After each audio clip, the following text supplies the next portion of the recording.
আজ সকাল 10:30 থেকে শুরু হয়েছে সংসদের আজকের অধিবেশন।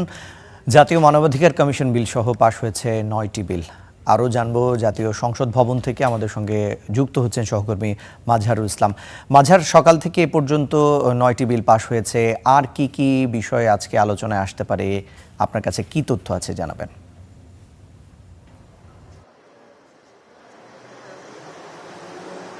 জি রিশান, আপনাকে ধন্যবাদ। আপনি যেমনটা বলছিলেন যে আগামীকালকের মধ্যেই অন্তর্বর্তী সরকার আমলে যে 133টি অধ্যাদেশ হয়েছিল সেগুলো পাশ করতে হবে, তা না হলে সেগুলোর সেগুলো ল্যাক্স হয়ে যাবে। ফলশ্রুতিতে সরকারের যে সিদ্ধান্ত 113টি যে অধ্যাদেশ তারা পাশ করার বিষয়ে সিদ্ধান্ত নিয়েছেন সর্বসম্মতিক্রমে সরকার এবং বিরোধী দল নিয়ে, সেগুলো আগামীকালকের মধ্যেই পাশ করতে হবে। এবং আজকে মূলত দুটি বিল নিয়ে ইতিমধ্যেই সংসদে উত্তাপ ছড়িয়েছে। সেটি হচ্ছে সুপ্রিম কোর্ট সচিবালয় অধ্যাদেশ যেটা রহিতকরণ, একই সাথে জাতীয় মানবাধিকার কমিশন রহিতকরণ বিল যেটি অন্তর্বর্তী সরকার আমলে করা হয়েছিল। এই দুটি বিল নিয়েই মূলত সরকার এবং বিরোধী দলের সংসদ সদস্য যারা আছেন তারা কথা বলছেন, এখনও কথা বলছেন।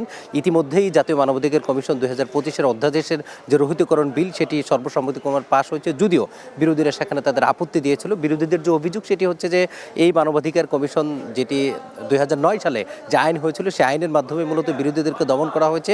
এটির উৎকল্পে 2025 সালে সেই 2009 সালের আইনের সংশোধন হয়েছিল, কিন্তু বর্তমান সরকার সংখ্যাগরিষ্ঠতার জেরে তারা আবারও 2009 সালের আইনের দিকে ফিরে যেতে চাই। ফলে এটি নিয়ে হাসনাত আবদুল্লাহ কথা বলেছেন এবং সেখানে স্বরাষ্ট্রমন্ত্রীও কথা বলেছেন। এখন যেটি নিয়ে ঝামেলা হচ্ছে সেটি হচ্ছে যে সুপ্রিম কোর্ট সচিবালয় যেটি ইতিমধ্যেই অন্তর্বর্তী সরকারের নির্বাহী আদেশে এবং এই প্রধান বিচারপতি ইতিমধ্যেই উদ্বোধন করেছেন সুপ্রিম কোর্ট পৃথক সচিবালয়, সেটি রহিতকরণ করতে চাইছেন বর্তমান সরকার। এবং তারা বলছেন এটি পরবর্তীতে আলোচনা সাপেক্ষে এটি আলোচনার মাধ্যমে এটি আবার পাশ করা হবে। এটি নিয়ে মূলত বাদানুবাদ হচ্ছে, কিন্তু যেহেতু সরকারের সংখ্যাগরিষ্ঠতা আছে সংসদে, এটিও হয়তো শেষ পর্যন্ত পাশ হবে। আপনি জানেন যে অধ্যাদেশগুলোর মধ্যে 16টি অধ্যাদেশকে নিয়ে সরকার এবং বিরোধী দলের মধ্যে দ্বিমত রয়েছে এবং 9 তারিখের মধ্যে অর্থাৎ আগামীকালের মধ্যেই সেগুলো বাতিল হয়ে যাবে।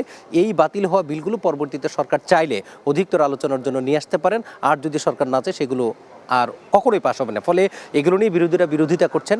এখনও ইতিমধ্যেই আজকে শ্রম সংশোধন আইন এবং জাতীয় ক্রীড়া পরিষদ আইন 5 থেকে 6টি আইন পাশ হয়েছে। ফলে সবচেয়ে দুটি বিষয় বিল নিয়ে এখনও বাদানুবাদ হচ্ছে, সেটি হচ্ছে জাতীয় মানবাধিকার কমিশন বিল এবং সুপ্রিম কোর্ট সচিবালয় রহিতকরণ। আরেকটি হচ্ছে পৃথক অর্থাৎ বিচারকদের নিয়োগ প্রক্রিয়ার যে বিলটি যেটি রহিতকরণ করার জন্য উত্থাপন করবেন, সেটি নিয়ে হয়তো বা আমরা বাদানুবাদ দেখতে পাবো। ফলে এই আলোচনা এখনও চলছে। আরও কিছু বিল আজকে পাশ হওয়ার কথা রয়েছে, সেগুলো হয়তো বা পাশ হলে আপনাকে আরও বিস্তারিত জানাতে পারবো। রিশান, এই ছিল আমার কাছ থেকে সবশেষ তথ্য। মাঝার, আপনাকে ধন্যবাদ।